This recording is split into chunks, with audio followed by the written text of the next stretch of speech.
welcome to this vlog. I thought I'd do my reactions to my cross country round at Badminton. I haven't watched it, must be like a month since Badminton now.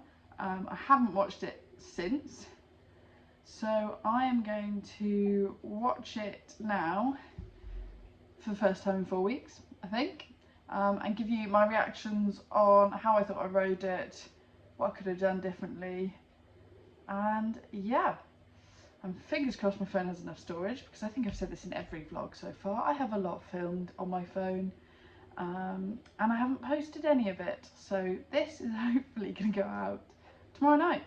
It's Saturday. I don't know if you can tell, but I've just got back from eventing, so yeah, that's another vlog filmed and sat on my phone.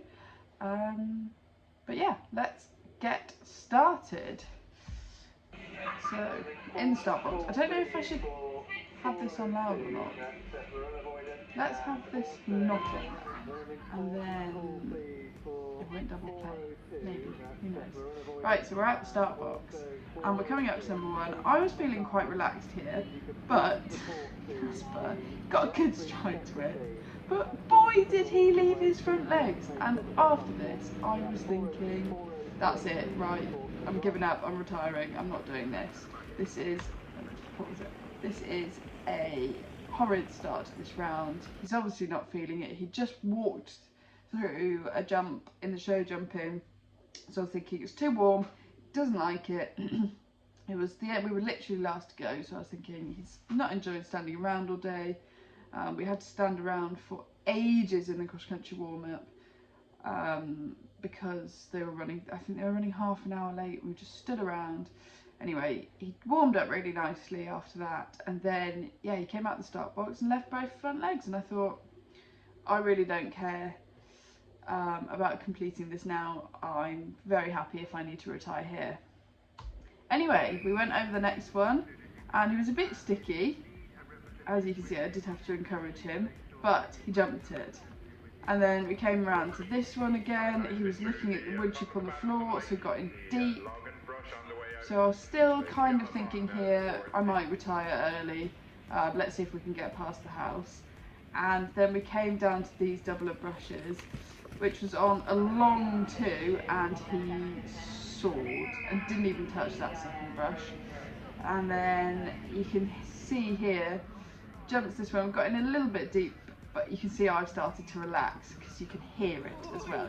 When I start talking to him, I've relaxed. Now we're coming up to the house corner combination, and I'd been thinking all day I was going to do the long route. It wasn't worth getting a 20 penalties to do the corner. Loads and loads of people had issues here all day, both in the 90 and the 100, so I was just thinking, let's just get around safe. You know, we haven't had the best day, but let's get around safe. And then by the time I got over number 5, I thought, you know what, let's just see what happens. We're not going to win it, so it doesn't matter if we get 20 penalties, but I think he can do it. And I went wide, I took the right line. I did hold him in a little bit deep, but people have been riding it as a house rather than a corner, and I think that's what people have been caught out on. So I did hold him back a bit, and then we jumped the next part and he flew it. He makes this all look so small. And then here we are coming into the lake. There's not really much to say about this. He flew it really nicely. He's not bothered by water, so I'm never too worried about jumping, going towards water or jumping into water. He's done that all and he's never hesitated, so it's not something I tend to worry about, not on him anyway.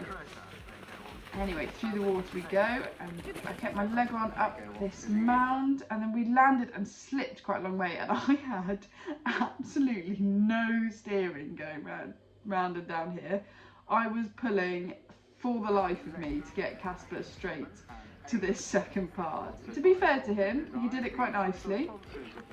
And here, this one, we just jumped out of our stride and flew it, jumped really nicely.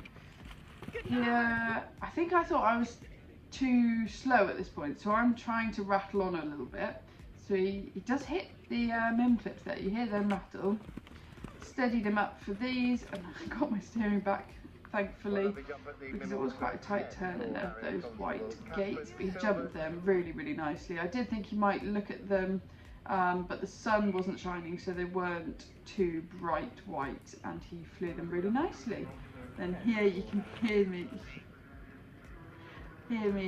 say sorry because I just put him on a deep one. Annoyingly, they cut out, the camera didn't work for the broken bridge, so I'll put in Michael's footage of that here. Casper was really spooking at the change in ground, I guess, from the grass to the sand onto the bridge.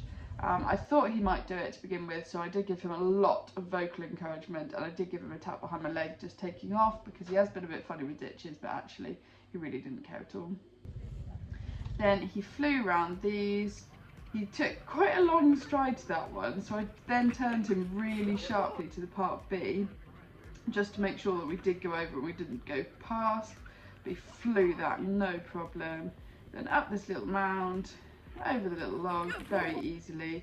This one again had a bit of a ditch in front of it, so I did give him a bit of vocal encouragement and kicked, and he didn't look at it whatsoever.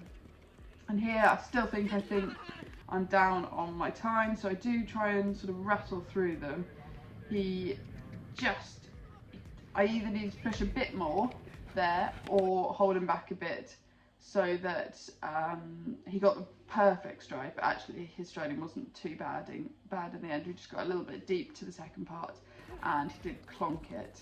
And then you can tell that when we come up to this next one, because he flew part A, and then I don't think he quite realised what I was asking him for part B. He hadn't really clocked the jump there. But I'd listened to, who was it, Cam? I'd listened to Cam teaching other people around this combination, and keeping forward over part A and then not bringing them back until sort of going up this little mound for part B, and then getting the right line and just going. And yeah, he jumped that really nicely. And then this one was called a chicana. There was absolutely no ditch whatsoever. I put him on a horrendous stride and he just sort of paddled his way over it. Then we go flying up the hill, and I think it's about here that I realised that actually I'm quite quick. So we do steady up, but he pops the wall so nicely. I'm going wide to try and take as much time as possible, and Casper just breaks into trot looking at this step. So I had to give him a big kick, but then because we weren't going very fast, it meant that the one stride was very long, but he did pop it nicely. I could have just gone with him a bit more. And then here we come. I decided I should have taken a longer line round to the last, but he flies over that really nicely, and there we have it. So yeah, I absolutely loved that round. It was such a nice feeling galloping past the house. It was amazing to know that he'd gone around the hardest 90 course there is, clear inside the time, so easily. And he made it just feel amazing. So very, very pleased with him, and I am tempted to go back for the 100 next year, but I'm also tempted to move up to novice for the end of the season, so we'll see how that goes. But it was really fun. Maybe I'll try with Nutty. I'm not sure he'd get there for next year, maybe the year after. But yeah, it was really good fun. I'd quite like to do it again, and I'm very, very pleased with Caspy and how he was. So I hope you guys have enjoyed me rambling on for 10 minutes. Don't forget to like, comment and subscribe, and I will see you next time.